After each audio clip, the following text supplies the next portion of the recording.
NYC now. This is NYC Now from WNYC. I'm Janae, Pierre.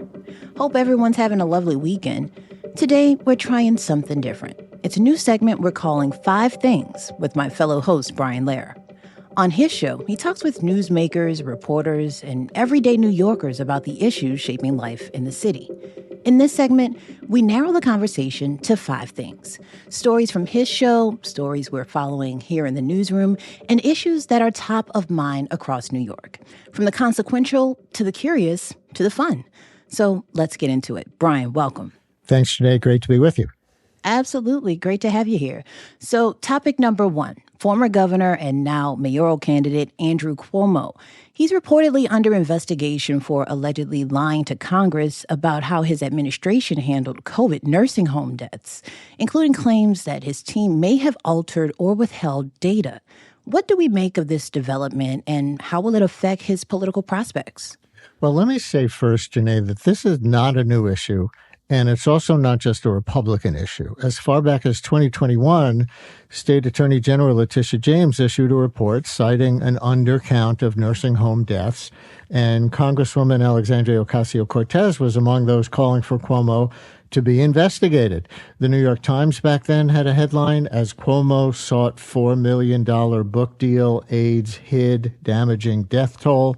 Also at that time, 2021, the respected health news website Stat News wrote that, quote, even if Cuomo dodges criminal or civil liability, he will still face political accountability at the hands of voters, unquote. So the prospect of potential criminal liability, not to mention political blowback, was in play even then. At the same time, we know how Trump is on a revenge tour as part of his presidency. And my impression is that he always resented Cuomo for taking the pandemic as seriously as Cuomo did as governor of New York and becoming a national voice of both comfort and reality when Trump was trying to downplay the virus in its earliest days. Add to that the U.S. attorney reportedly considering the charges is Jeanine Pirro, the very MAGA former Fox News commentator who, oh, by the way, ran against Cuomo for state attorney general and lost to him back in 2006. Now, the specific thing they're reportedly investigating him for is lying to Congress about whether he was involved in the state report that undercounted the nursing home deaths in July of 2020. As the news site City and State describes the allegation, Cuomo testified to Congress that he didn't remember seeing that report and that he was struggling to remember events from that many years ago. Republican Congress members later alleged this was a lie, citing testimony and emails they argued proved he had been involved. So I know that's a lot. Yeah. But there are layers to this story that tell us that several things can be true at the same time, right? Trump and Pirro on the political right, plus multiple candidates in the mayor's race on the political left, may all be out to harm Cuomo for their own purposes, but he may also have done what they're accusing him of. Listeners, pick your heroes and villains in this Everyone Has an Agenda story. Yeah, for sure. Okay, well, let's talk about the incumbent in the mayor's race, Mayor Eric Adams. That's topic number 2 here. He's running as an independent, but since the federal charges were dropped against him in April, he's been pretty quiet. Brian, is the mayor's silence helping him avoid more scrutiny or just giving Cuomo and other candidates more space to take over the conversation? Yeah, I'm not sure it's either. I think Adams is probably biding his time because he dropped out of the Democratic primary and he's saving whatever major campaign push he plans to launch for the general election campaign after the primary. He has started to come out a bit, though, for example, accusing Cuomo of copying his policies on housing, on public safety, on fighting anti-Semitism. But I think he's mostly waiting to see if he's going to be running against a centrist Andrew Cuomo and Republican Curtis Sliwa, or maybe a Democratic Socialist Zohran Mamdani and Curtis Sliwa. Then Adams will position his campaign based on that. Let's move on to our third topic. This week, a 20-year-old Venezuelan high school student named Dylan was detained by ICE at an immigration court in Manhattan, and that happened just after his deportation case was dismissed. Dylan is the first known New York City public school student arrested under Trump's second term. How should we understand this moment, and not just for Dylan, but for the message that it sends to immigrant students and their families across New York City? Right. This is huge, and it's not just about Dylan. His advocates say he's not here illegally. He's here seeking political asylum. They say he has no criminal record. Maybe it's worth pointing out that the detention did not happen at the school, but it was apparently after he attended a scheduled court date, what Brooklyn City Council member Alexa Aviles called a check-in. And I think that case got press attention because it was a student, but it's really part of a pattern. There's this, for example, from the news organization The City.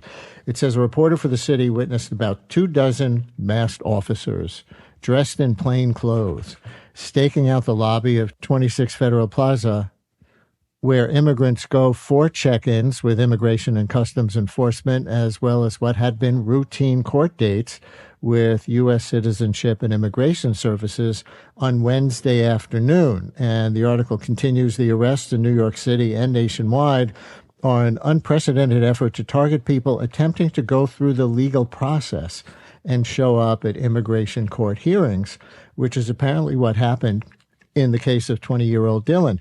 My take is that I think the Trump administration is probably getting exactly what they want here by detaining random, perhaps otherwise law-abiding asylum seekers or others going through proper immigration channels. They're trying to scare many more into self-deporting, thinking, no asylum seeker is safe here. They're just not detaining violent criminals. It can be peaceful people like me. Let's get out of here, people might think. Mm-hmm. And it also is likely to have the side effect of making people here illegally afraid to access public services or report crimes. And it presents a conundrum for asylum seekers and others. Do we check in with immigration offices to show we're cooperating by going through proper channels? Or is that now a risk of being detained like Dylan and these others, and then they go underground? If they do that, they risk being accused of hiding from the immigration system. So it's a real and wrenching catch-22. Yeah, absolutely. Let's switch gears here to number 4, and this, no pun intended here for those driving a stick, but we're talking congestion pricing. Now, earlier this week, a federal judge ordered the Trump administration not to shut down the MTA's congestion pricing program, saying that it would harm the public. The program, which of course launched back in January, has already eased traffic and raised tens of millions of dollars to help fix the subways. Brian, what do you make of this legal win for the MTA? Well, obviously, many New Yorkers care. Many New Yorkers support congestion pricing. Many New Yorkers oppose it. I hear both camps on the phones on my show with equal fervor.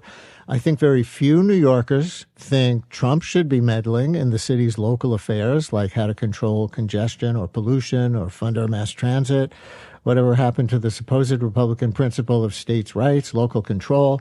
And there's no actual national interest here one way or another, I think it's fair to say. So I think Trump is largely just trying to score grievance and ideology points with this, hurt progressives in blue states, and discredit any sacrifice that a state is asking for the sake of mass transit over cars or anything related to slowing climate change.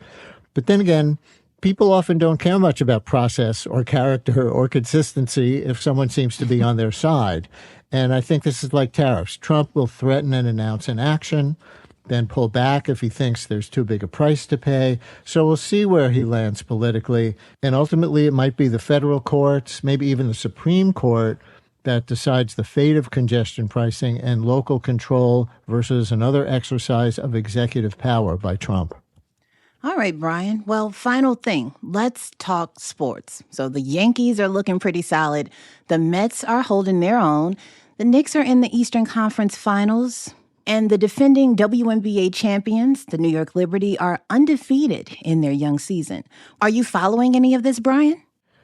Oh, yeah, I've been watching all of it, except I'm not involved in the Liberty yet this early in the season. And with the Knicks, such a compelling basketball watch this month. I'm the same way with the men's game, by the way. I don't pay much attention to the NBA until after the Super Bowl.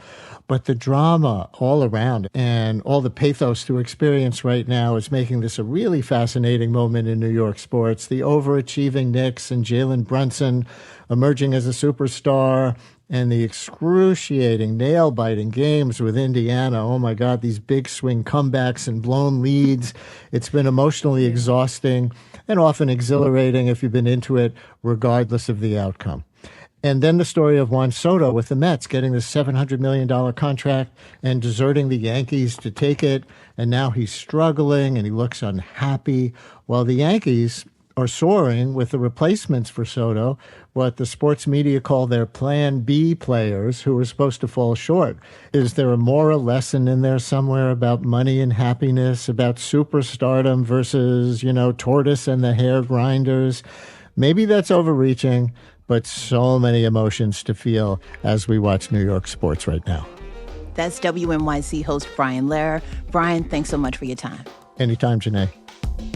And thank you for listening to NYC Now. Enjoy the rest of your weekend. We'll be back on Monday.